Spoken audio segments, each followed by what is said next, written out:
Well, it's Groundhog Day. Again. And that must mean that I am Professor Robert E.G. Black, and this is the Groundhog Day Project. It's like we're stuck. You know, like a needle on a scratch record. It's one of those infinite time loop situations you might have heard about. It's a thing where the same day keeps happening? I wake up every day right here, right in Punxsutawney, and it's always February 2nd. Time.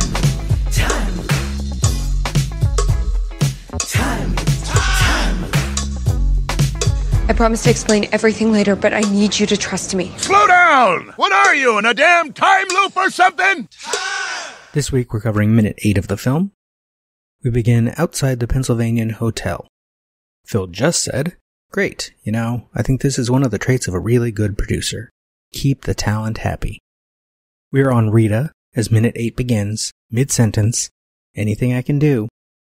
Second one, we're looking past Rita at Phil. "Phil, would you help me with my pelvic tilt?" They both laugh. "Would you help me with my pelvic tilt" was the title for the Groundhog Day Project, day 227, 16th March 2014. Pelvic tilt, by the way, according to Physiopedia.com, is a position-dependent parameter defined as the angle created by the line running from the sacral end plate midpoint to the center of the bifemoral heads and the vertical axis. He's not being nice. Sexual harassment and all that. But he's almost clever about it, and she seems amused. In the second revision of the script, Phil asks, "Will you be my love slave?" In the third, he asks, "How about a foot massage?"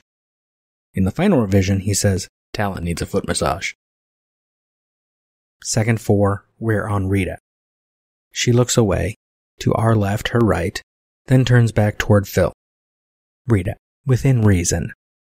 She keeps turning, looking toward Larry out of frame, then back toward Phil again. Rita, continued, "Would you like to come to dinner with Larry and me?" Second 9, close on Phil. Phil, "No thank you. I've seen Larry eat." "I've Seen Larry Eat" was the title for the Groundhog Day Project, day 247, 5th April 2014. Phil laughs and then shoves his hand into his mouth. And speaking of eating, it is time we bring Banesh into this. I'm sure I've mentioned her before. I mentioned her a lot in the blog. But because there's already a lot to cover in this episode, I will save first real look at Banesh for next week. A quick preview. Julie Ellen Banesh in her doctoral dissertation, Becoming Punxsutawney Phil, Symbols and Metaphors of Transformation in Groundhog Day, Fielding Graduate University 2011, writes about depictions of food, among other things. Something I both nitpicked the details of and expanded on in my blog. She calls this the first instance of depicting eating with no nourishment. But we've already had the offer of blood sausage, imaginary blood sausage, from the glove compartment. Sorry, couldn't help but nitpick. Again. I'll save Banesh for next time. In the final revision of the script, Phil continues. "Phil, you want to ditch Larry and let me take you someplace nice?" Rita, "You mean like a date?" Phil, "Yeah." Rita, "Oh, no." Phil, "Okay, I get it. You're a little intimidated by me. You're all excited about the shoot tomorrow. You just get some sleep. I'll see you in the morning." In the film, second 15, we're looking past Phil at Rita as he says, "You get your sleep." You Get Your Sleep was the title for the Groundhog Day Project, day 306, 3rd June 2014. Phil immediately turns, the long way round, to get back into the van. Larry comes into frame from the right, setting something behind Rita. Rita smiles at Phil. Phil, continued, "I'll see you in the morning." Second 18, we're looking past Rita, at Phil, as he gets into the van. Rita, "Don't be late." He closes the door and we cut, second 21, to Rita and Larry. Larry looks toward Rita. Larry, did he actually call himself the Talent? They both laugh. Second 28, we dissolve to treetops, and finally, It's Groundhog Day. It's Groundhog Day! First iteration. In the final revision of the script, we get a couple establishing shots not in the film. Exterior, a forest clearing, early morning. The crust of an old snowfall still covers the frozen ground, and the bare, icy branches of the trees glisten dully in the early morning light. Cut to hibernating groundhogs. A family of groundhogs is nestled together in their burrow, sleeping off the end of a long winter. Ryan Gilbey's description of the establishing shots we do get. A cockerel crows in the distance. Cut to an exterior shot of the bed and breakfast where Phil is staying. It looks like it's made of sugar. It belongs on top of a cake that might be presented at a retirement party. There's a white archway at the bottom of the path, and a white picket fence running around the garden. Sculptures. An angel here, a reindeer there. I do not see any reindeer, Ryan, but there are two different angels. Also, it just looks like a house to me. Continuing. Are dotted on the grass, which is patched with snow. Second 29, establishing shot of Cherry Street Inn. Located at 344 Fremont Street in Woodstock, Illinois. Harold Ramis from his commentary track. That's supposed to be a bed and breakfast in Woodstock. It was actually a private house. The family that lived there was so happy to have us there. But these interiors were built on in a warehouse makeshift stage in Crystal Lake, Illinois. Take the following with a grain of salt because different sources have different numbers. The house is 5,815 square feet. It has 6 or 8 bedrooms, 4.5 or 9 bathrooms, and a 3-car garage. It was built in 1894, or 1895, or 1900, by a lawyer, Charles Percy Barnes. His second wife, Olive, might even haunt the place. It has changed hands and names a few times. It was last sold in 2017 for $695,000. The new owners are George and Lori Miarecki, and the current name is the Cherry Tree Inn B&B. There are 5 guest suites. Second 33, interior, bedroom. This is Gilbey. Cut to a radio alarm clock on a bedside table. It could be any radio alarm clock, any table, any room, flowery wallpaper, a nondescript bed, a vase of plastic flowers. Those do not seem to be plastic flowers. They're a bit too imperfect. And Gilbey doesn't mention the 2 chocolates to the right of the clock or the large doily underneath the clock, the vase, and the lamp. From the script. The decor is typical bed and breakfast. Flocked wallpaper, framed prints, and an odd assortment of mismatched furniture. Back to Gilbey. The time is 5:59. No, now it's 6. In Rubin's original, it's 6:29, changing over to 6:30. The alarm kicks in. Sonny and Cher are nearing the end of their bubblegum love song, I Got You, Babe. We hear Sonny singing, Then put your little hand in mine. There ain't no hill or mountain we can't climb. The song had miraculously survived every draft of the script, Rubin says, in an email to Gilbey, 17 September 2003. I remembered it as a song that involved a lot of repetition of that phrase, I got you, babe, as well as a false ending, after which the repetitions start up again. I don't think we wound up even using that aspect of the song in the movie. But that's how I came up with the song, and it continued to be a good idea as the script progressed. Plus, of course, it's a love song with some ironic resonances with the love story of the movie. Rubin explains it further in How to Write Groundhog Day. This particular song occurred to me because of the way the recording ends. The song winds down with a long, soft, definitive, I got you, babe. But then instead of ending, the song comes back. I got you, babe. I got you, babe. I got you, babe. Drilling into your brain over and over. Perfect. I didn't know if the timing of the recording would work out for Phil to wake up to this unending ending, and as it turned out, that part of the recording wasn't used in the film. Still, the song worked for lots of other reasons. I wanted something catchy and likable, but the kind of thing that would start to drive you crazy after hearing it over and over. Additionally, it's a love song, and painfully ironic for Phil, who gets Rita every day of his life without actually getting her. As for the song, August 1965, the song spent 3 weeks at number 1. Sonny and Cher had a few studio albums in the late 60s, then 2 popular TV shows in the 70s. They divorced in 1975, but their final public performance together was 12 years later, when David Letterman asked them to sing, and they obliged by performing none other than I Got You Babe one more time. I didn't put it in my script here, and I couldn't find the blog entry where I write about it, but also the title can be taken different ways. I got you, babe. It sounds supportive. I got you, babe. It's kind of threatening, but it's still this love song that's repetitive. The camera pull back left begins with the song, second 35. Sonny and Cher. Then put your little hand in mine. There ain't no hill or mountain we can't climb. There Ain't No Hill or Mountain We Can't Climb was the title of the Groundhog Day project, day 64, 4th October 2013. The framing is wide enough that Phil comes into frame, asleep on his back. I didn't put a time on that. It is second 44. Sonny and Cher continued, babe, I got you, babe. I got you, babe. I got you, babe. I Got You, Babe was the title of the Groundhog Day project, day 9, 10th August 2013. Harold Ramis again. The song, I Got You, Babe, was in every draft of the script from Danny Rubin's original script, and that's how the project came to me, as a spec script by Danny, who had been living in Chicago.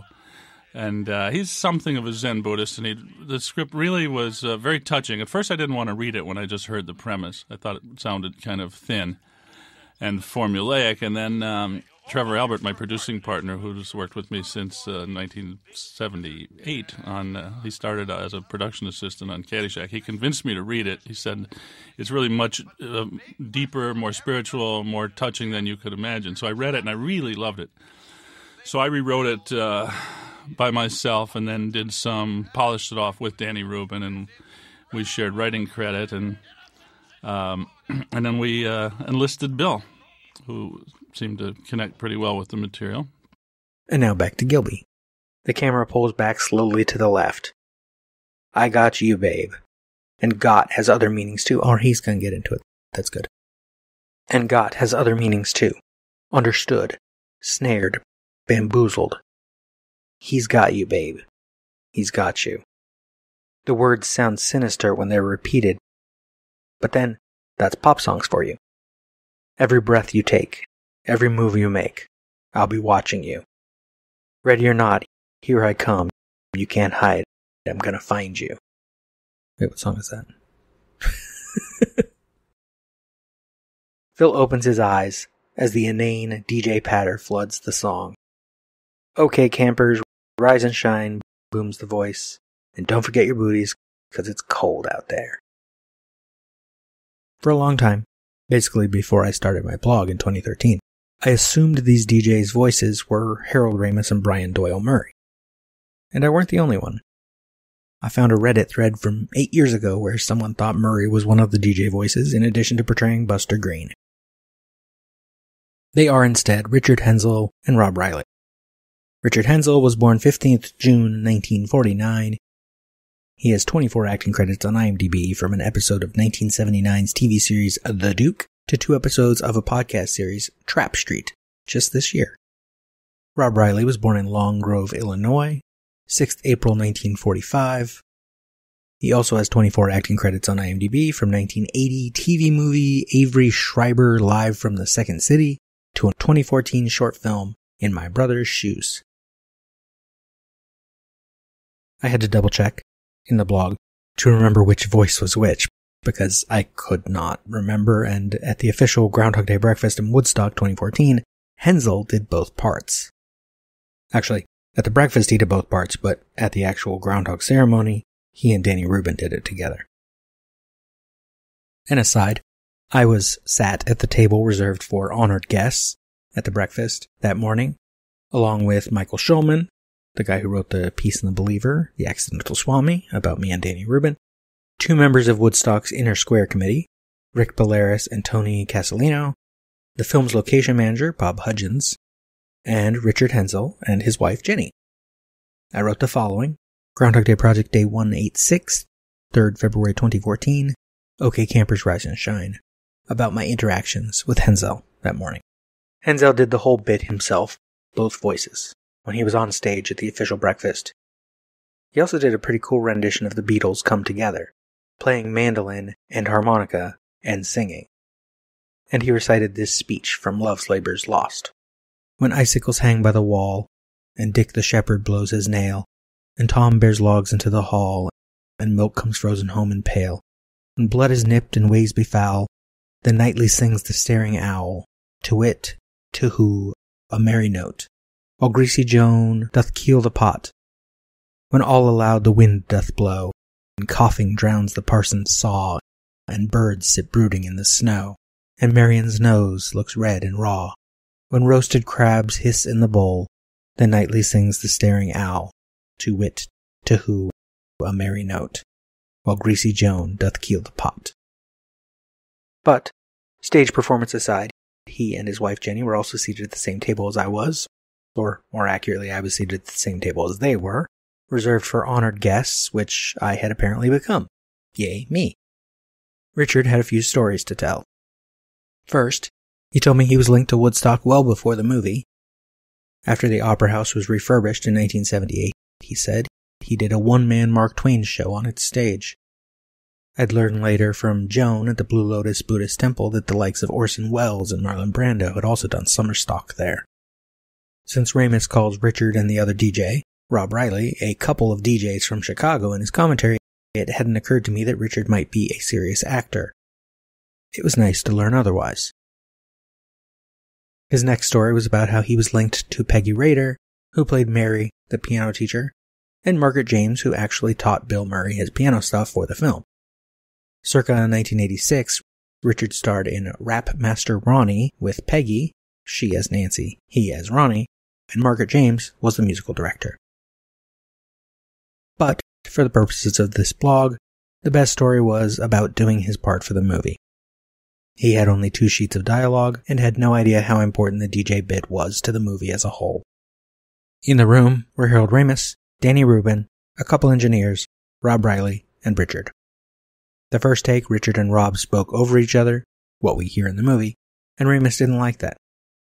He told them to remember the rules of improv, particularly never talk over each other. And then they did another take. This time they didn't speak over each other, and I'm guessing it wasn't as fun because Ramis realized this version was no good. The whole process took like 20 minutes, and Richard still didn't know that the DJ bit would be at all important. It wasn't until the premiere screening of the film at Piper's Alley in Chicago that he realized the DJ bit was like Zuzu's pedals. I will admit I didn't get the reference, though I understood something of his point. I didn't grow up with Christmas, thus I have only ever seen It's a Wonderful Life. Actually, I've never seen the entire film straight through. At the time of the writing of this blog entry, I hadn't. I have actually seen it now. I have heard the radio drama version twice, and probably seen all of the film just in pieces over the years. For the rest of you in my boat, Zuzu Bailey's flower loses some petals, George puts them in his pocket. Their existence again in his pocket at the end of the film is the first sign things are back to normal, apparently. Basically, they're what I would call loop markers for a time loop movie. Richard was quite talkative and friendly, and I was glad to have met him. Not only was I Got You Babe in Rubin's original, but so was the DJ patter. In the end credits, Henzel and Riley are credited together as DJ voices. I'm going to take my cue from Danny Rubin's original labels of DJ and Sidekick DJ. Richard Henzel is DJ, Rob Riley is Sidekick. Phil's eyes open once the talking begins. DJ. Okay, campers, rise and shine. As I just said, that was the title for day 186 of the blog. DJ continued. And don't forget your booties, because it's cold out there today. Phil has stirred now, and started to kick his legs under the tightly wrapped blanket, and he rolls to get out of the bed. Sidekick. It's cold out there every day. And the minute ends. Even though I really want to just throw in the response because it's just funny. It's cold out there every day. What is this, Miami Beach? Not hardly. Most of life is just junk, right? It's filler. And then there's these moments. It's a perfect day. You couldn't have planned a day like this. Well, you can. It just takes an awful lot of work. When all the randomness turns into something perfect.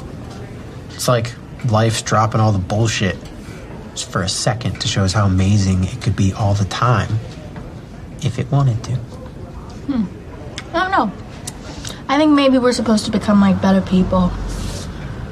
Though I honestly don't even know how that could be possible. Whoa, now. Sounds like someone's got a case of the time loop blues.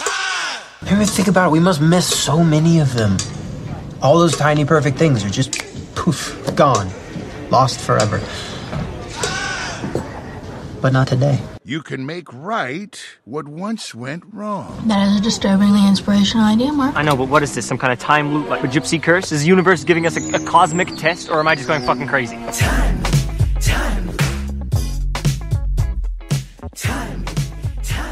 The last revision is what counts, apparently. What if we found them all?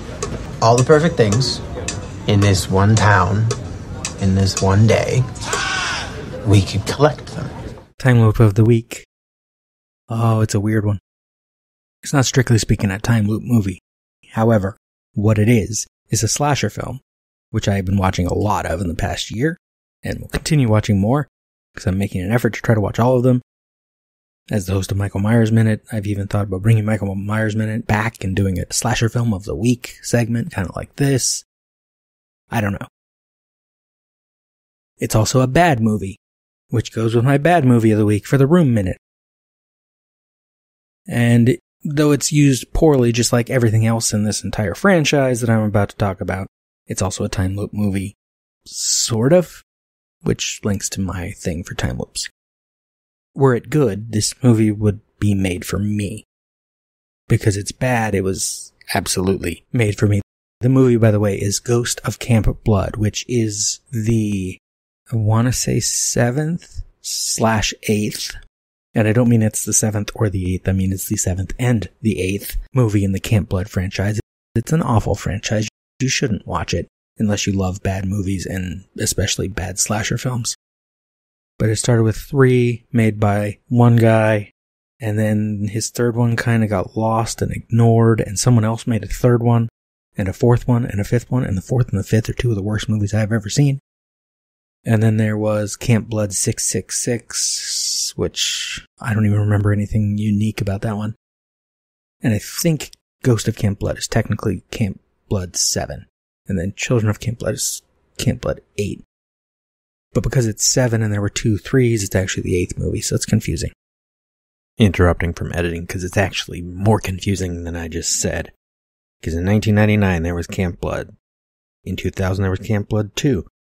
Then in 2005, the maker of the first 2 made Within the Woods, which should have been Camp Blood 3 but didn't have that title. Then in 2014, someone makes Camp Blood First Slaughter, which is it sort of a reboot. But then they make Camp Blood 4 and 5. Then in 2016, Camp Blood 666. Then in 2018, there is Ghost of Camp Blood, the one I'm about to talk about.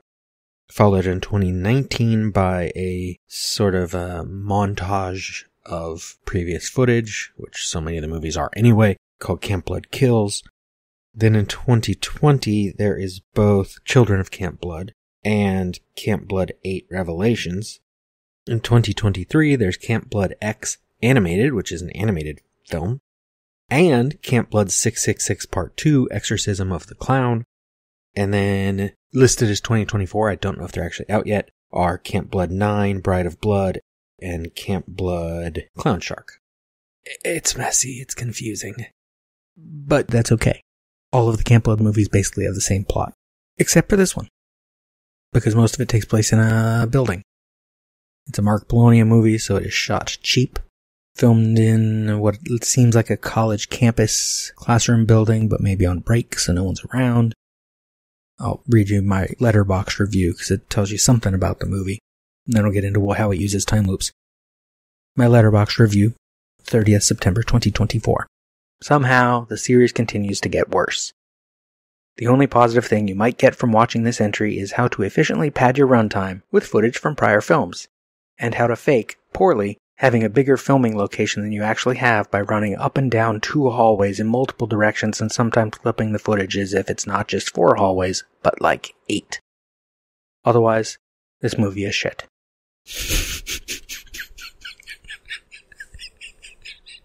Yeah, the way it uses time loops is Camp Blood is about a killer clown in the woods, which is stupid. That's just a premise. Except, in the first one, I'm gonna spoil this because who cares? The spoilers are stupid. The movies are stupid. There is no clown. It was a lie that a woman made up because she wanted to kill people. And then the second one, there's still no clown. It's that woman's sister who wants to kill the survivor from the first one. And the third one, the original third one, is just someone else comes out in the woods and now, there was a clown all along, except there wasn't. Or there is. Its lore is a mess, this franchise.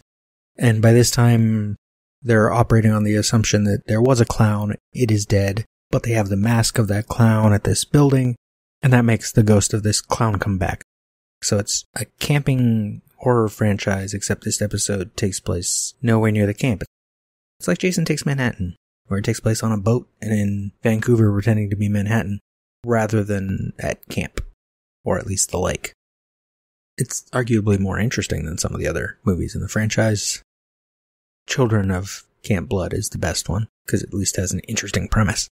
But the ghost can apparently make people relive violent moments or something. It's vaguely explained, and then moments in the movie repeat. It's the ghost's way of messing with people.